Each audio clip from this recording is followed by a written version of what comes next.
এই বৃষ্টির মধ্যেও সেদিন সকাল সকাল আমরা চলে গিয়েছিলাম তারকেশ্বর বাবার মাথায় জল ঢালতে। জয়নগর উদয়নারায়ণপুর চাপাডাঙ্গা পার করে আমরা সেদিন চলে গিয়েছিলাম তারকেশ্বর।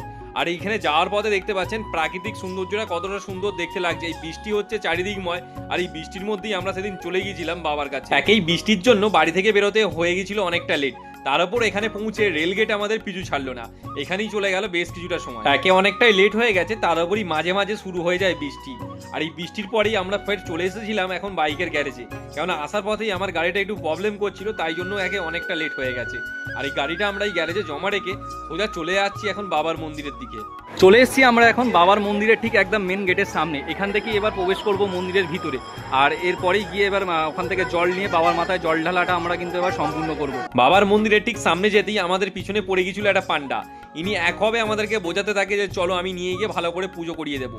তো অনেক কষ্টে ওনার হাত থেকে আমরা রেহাই পাই। তবে বাবার কাছে আসলে এই সমস্ত পান্ডাদের কাছ থেকে একটু দূরে থাকবে। আমরা যেহেতু শুক্রবার দিনে আসছি, তাই এখানে ভিড়ের সংখ্যা ছিল খুবই কম। আর এরই মধ্যে থেকে আমরা এখন যাই দুধ পুকুরে, এবং দুধ পুকুর থেকে একটু জল নিয়ে মাথায় দিয়ে দিই। আর এই পাশে দেখতে পেলাম একটা ঠাকুমার দোকান, এখান থেকে কিছু পুজোর সামগ্রী জিনিসপত্র আমরা কিনে নিলাম। তারকেশ্বর যাবো আর মহাদেবের তেলক কাটবো না, সেটা কখনো হয় না, তাই এখানের এই ঠাকুর মশাইয়ের কাছ থেকে আমরা মহাদেবের তেলকটা কেটে নিলাম। আর এরপরই চলে আসি একদম বাবার মন্দিরের ঠিক সামনেই। এখানের এই একটা ঠাকুর মশাই ছিল, ওনার কাছ থেকে কিন্তু আমরা নাম গোত্র বলে ওনাকে হাতে পুজোটা দিয়ে দিলাম। আর এরপরই সোজা চলে যাই আমরা বাবার মাথায় জল ঢালতে। এখন যেহেতু শ্রাবণী মেলা চলছে, তাই এই বাইরে থেকেই ঢালতে হবে বাবার মাথায় জল।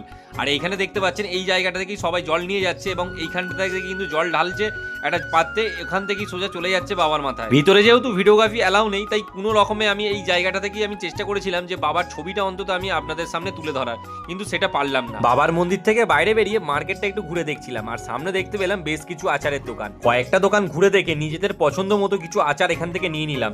নিয়ে সোজা বেরিয়ে পড়লাম এখন বাড়ির পথে। আজকের মতো টাটা, দেখা হচ্ছে নতুন কোনো এক ভিডিওতে।